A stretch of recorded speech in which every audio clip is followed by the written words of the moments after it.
And this next speaker is going to talk to you guys about the realness amplifier.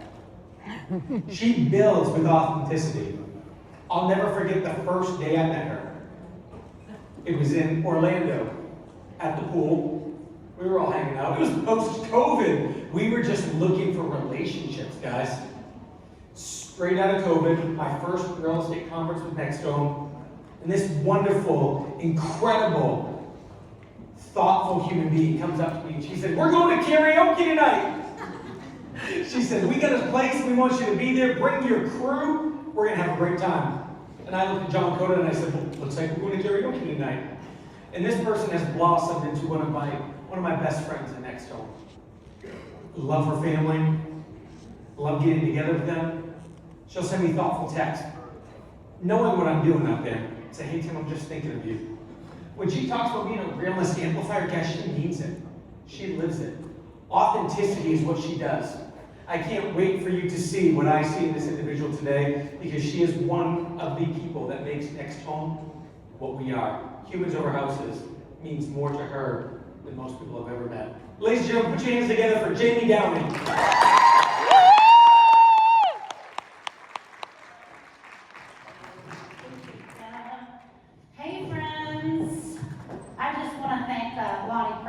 For putting me right here after James and right before Jim. I admire and adore so much. You know, it's late in the afternoon. I know everybody's tired. This is the time of day where we kind of brains shut down. I know mine does. I'm up here having brain fog and hot flashes. So we're going to go for a little ride today. I don't know what's going to happen. I'm going to say things like being sandwiched in between James and Jim. I don't know.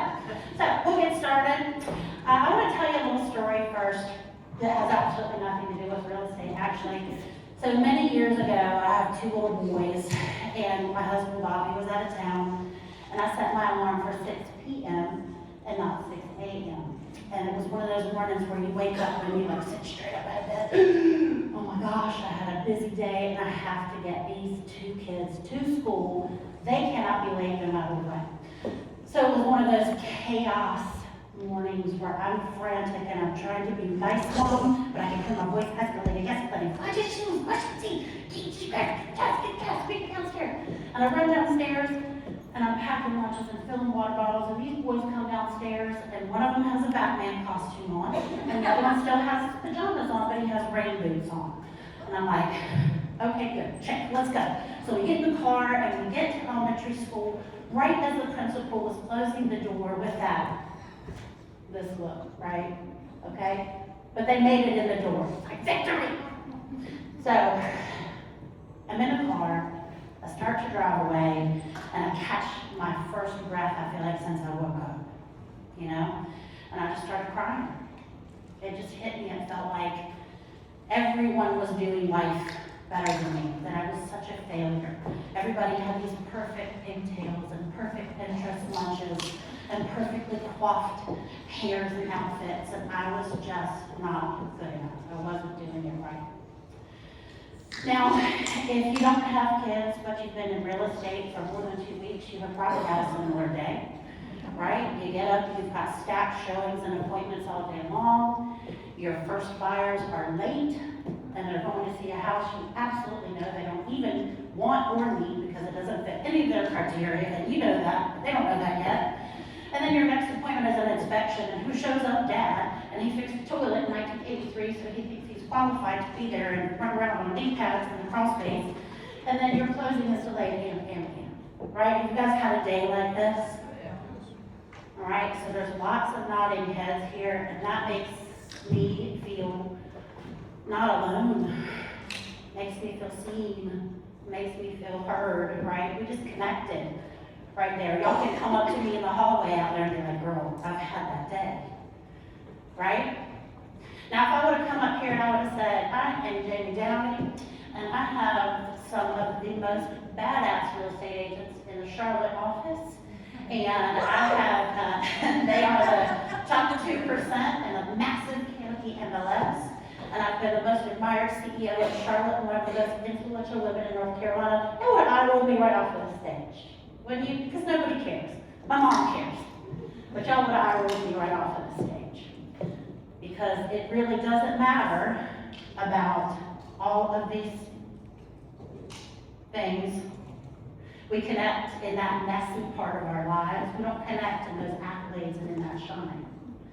You get me? So I want to talk to you a little bit today about how we can be a little more vulnerable, to walk through the door to live this unapologetically authentic life, where we are running our businesses that way, where we're communicating. You're hearing that so many times today, where communication is really going to be the key factor in us moving forward. It always has been. You're always drilled, call your SOI, right? Conversations create closes. We don't connect in the shine, we connect in that mess. Social media, such a dumpster fire of all of the mess and all of the shine, right? So you see constantly the perfect family, or even the dog smiling by the Christmas tree, or the best year ever post, the luxury vacations where you're sipping wine. And even though we know it's a highlight reel, we still feel less than. That perfect family photo likely took 100 shots and some bribery and most likely some tears to get that one shot. That best year ever, that real estate agent could have struggled for 6 years before that, had incredible financial strain that strained their relationship as well. And that luxury trip could have been paid for with a credit card with no way to pay it off. It's just keeping up with the Joneses. Right? So we start to believe when we see all of these things that we have to be that. We have to be this perfect person to be successful. And we don't. It's a bunch of crap. It doesn't come from perfection. Success comes from connection.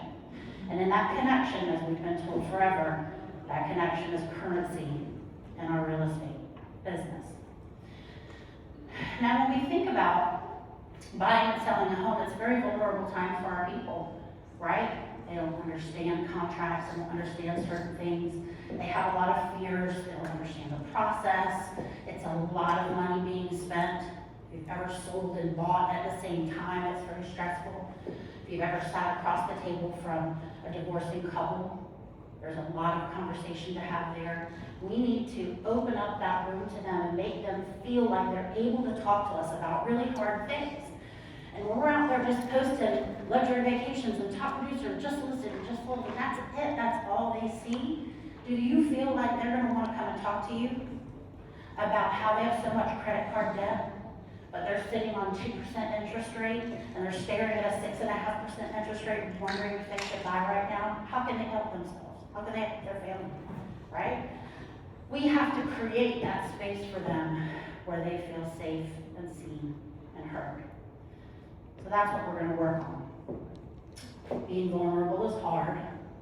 For all the reasons that I just said, that your buyers and your sellers are coming to you, and they feel that fear of judgment, right? We also feel all of these things. When we're going to post something on social media, or we're going to tell somebody a story that is a truth in our life that's really hard to tell, we feel all of these things. We feel ashamed because we are not everything that we see on social media. And we won't kick all that to the curb today. That shame is what disconnects us completely. It isolates us, it keeps the mask on, it leaves us alone, and makes us feel like nobody else out there is going through what I'm going through. And that's just not true. I really have to tell you that I'm kind of a strong woman. So I always have said, I got this. I think as real estate agents, don't we always sort of feel that way? We are problem solvers, right? We show up to a situation where things are on fire and we're like, here's plan A, B, C, and D. I got this. For me, strength, though, was in the silence in my life. I was always very quiet. If you weren't my friend in real life, if you weren't friend on social media, you know, I just never was vulnerable or told anybody anything I was going through. I just got this. Until I was diagnosed with breast cancer in 2020. And honestly, through that whole entire process, I really had the mindset of I got this. I just did. I did my research, I understood my plan A, B, and C, and D, just like a good realtor does. I understood what to do and what was going to happen. I trusted my team, and I went through to my first surgery to remove the 2 tumors. I was very confident that this would be it. I got this. Came out of the surgery, and if you know anything about the cancer game, you usually wait about 10 days to get any kind of results. It's excruciating time frame. So after that 10 days, I'm waiting, I'm completely confident. The results were not good, they didn't get all the cancer. But the suggestion was, we got a lot of it, let's do another surgery. Fine, great, research, care team, check, check, check, let's go back and do another surgery. I was very confident, the results were the same. They didn't get all the cancer. In fact, they found more cancer, and they staged it up. The recommendation was still to have another surgery or a double mastectomy. And in my head, I'm thinking, listen, you're taking like an ice cream scoop, scooping out cancer, right? There's only so much left. So let's go, let's have that 3rd surgery, let's get it out. So again, I was positive that they were gonna get all the cancer, and they did. So when I got that call, I had it, we were like 9 months into this process. My husband and I hadn't told really anyone what was going on, just our very close village, our tight circle. We have small kids, we really wanted to protect them, and anyone who has gone through any kind of hardship and sickness like this in your family probably understands that telling the people that you love bad news about what you're going through is probably harder than the disease itself. So having to look my kids in the eye and tell them they didn't get all the cancer, it's so hard. So after that 3rd surgery, I get home and we have a conversation with the kids, and I go in my room and I just shattered in a million pieces. And it was the first time that I had really let it go. And again, 9 months building, and I just exploded and shattered into a million pieces. And like any good modern woman, I wrote a Facebook post about it. So I went into Facebook and I just wrote every single thing about how I was feeling. It was raw, it was real, it was gritty, I was crying, I was scared. All of it came out from 9 months, and I just let it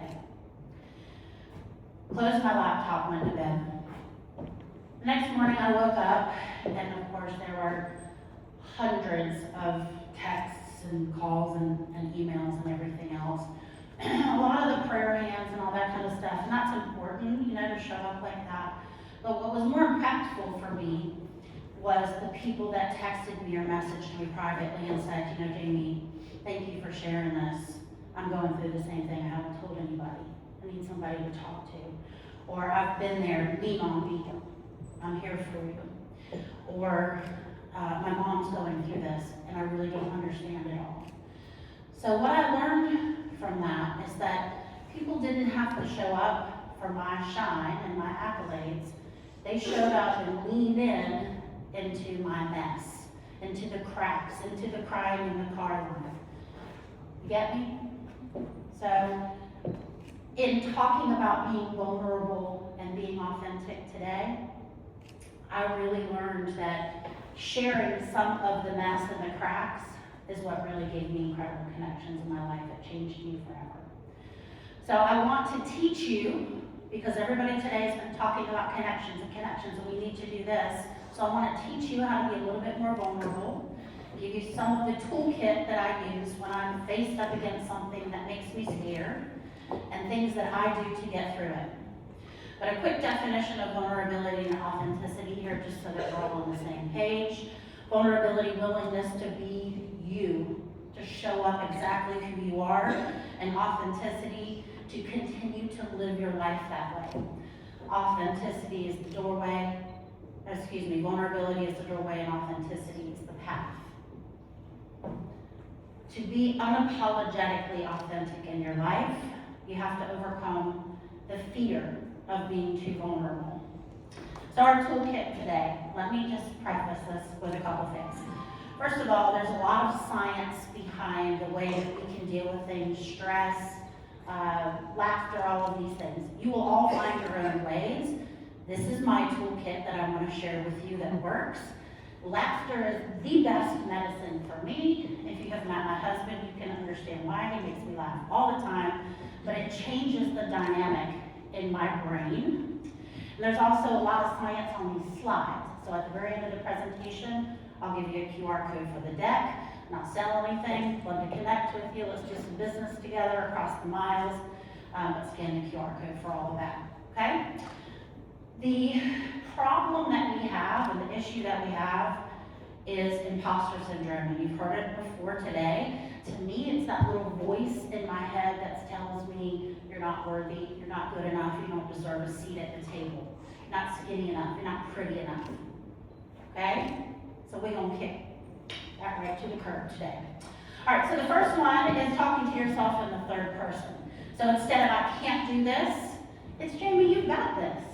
But there is true mental clarity. There's a switch in your brain when you speak to yourself in the third person.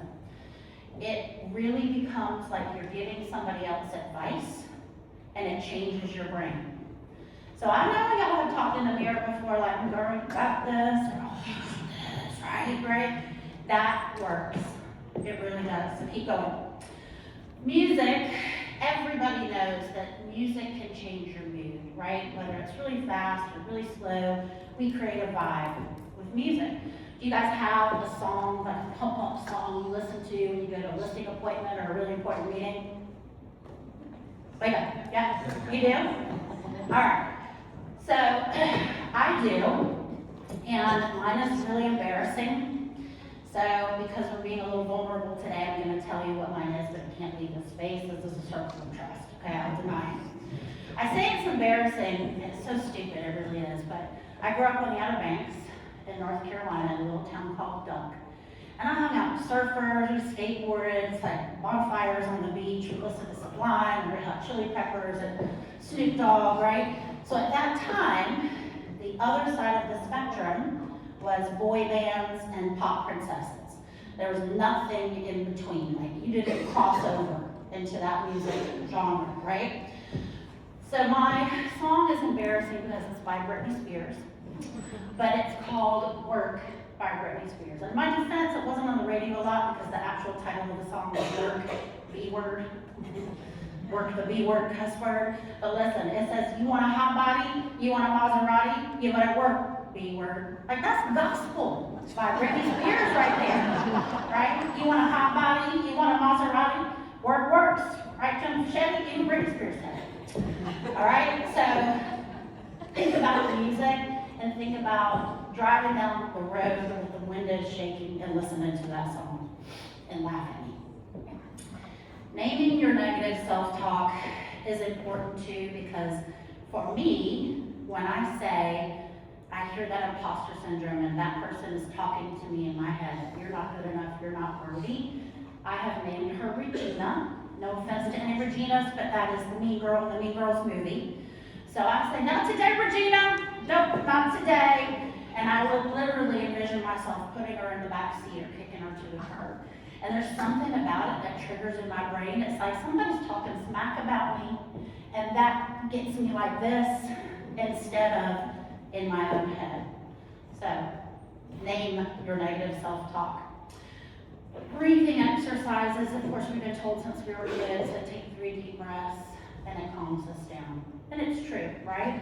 Apparently now that's called breath work, instead of just take 3 deep breaths. And as I've really been studying breathing, I'm fascinated by it, because when you look at like elite performers like the Navy SEALs, when they go into battle, they do breathing exercises. Top athletes are doing breathing exercises. I want to be an elite performer in my job, so I'm studying breathing. The one that stands out to me is called the lion's breath, and it makes me laugh. And I want y'all to do it with me because it's really absolutely ridiculous, okay? Now I'm going to show you the science behind this is that it stimulates your vagus nerve, right? So your vagus nerve runs all the way through your neck down into your gut. That's kind of that, like, calm down, boo, you got it, girl. We're not fight or flight, we're safe. So to stimulate your vagus nerve, you look up Breathe in deep through your nose and out through your mouth, and you make a lion's roar.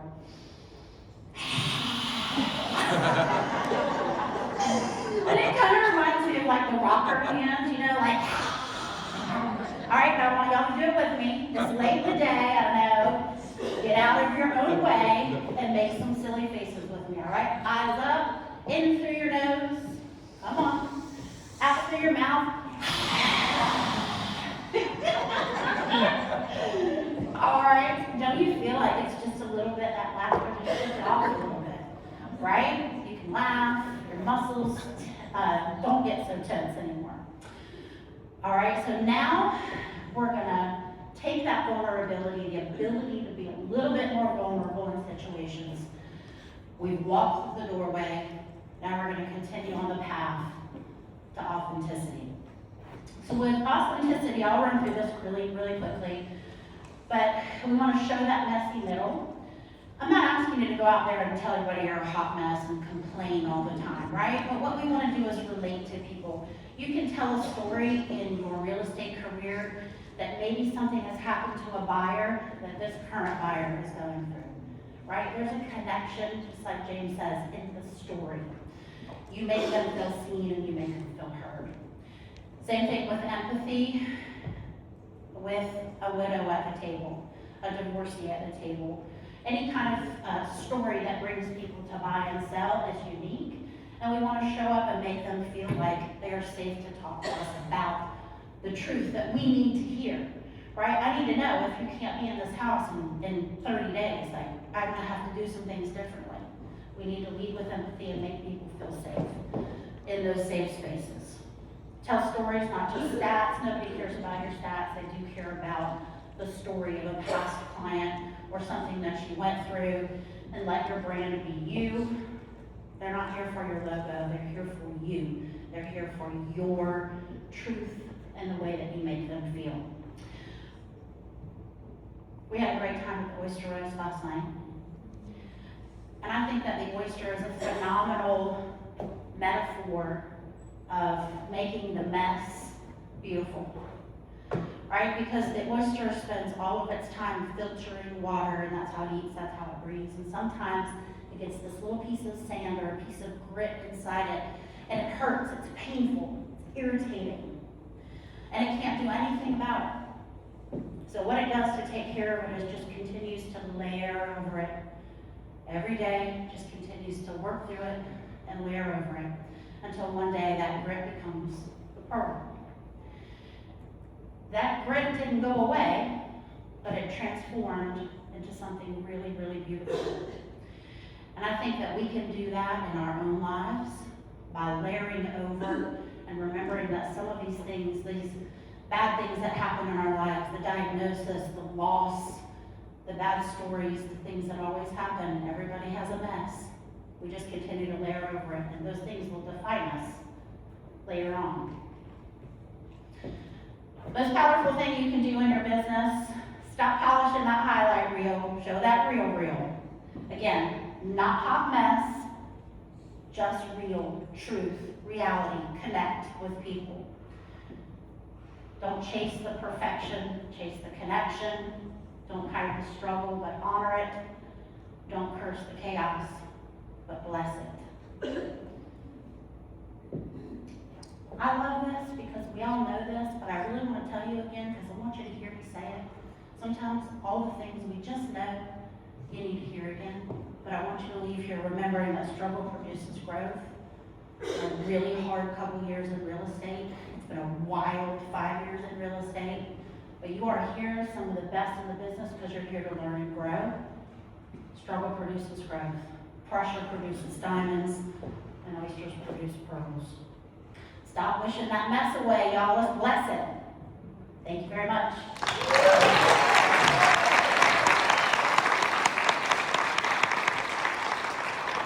QR code for the science, and reach out to me if you want to get in touch.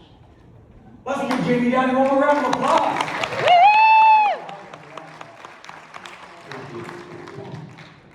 That's the human being I want in my circle right there. When we talk about this morning, the people you surround yourself with matters, That's a human being I want to surround myself with. So in full disclosure and transparency, because James said we need to be transparent as realtors, I feel that I need to come clean to you guys right now. I want to share with you guys my fight song. James, hit it. Where's my kickoff team that are getting down right here? Who's got little girls in the house, right? All right, here we go. All right, we're good. I'm not gonna sing it, but that's my fight song. So my daughter, 6 years old, she's in the first grade. Her name is Charlotte. Every day when we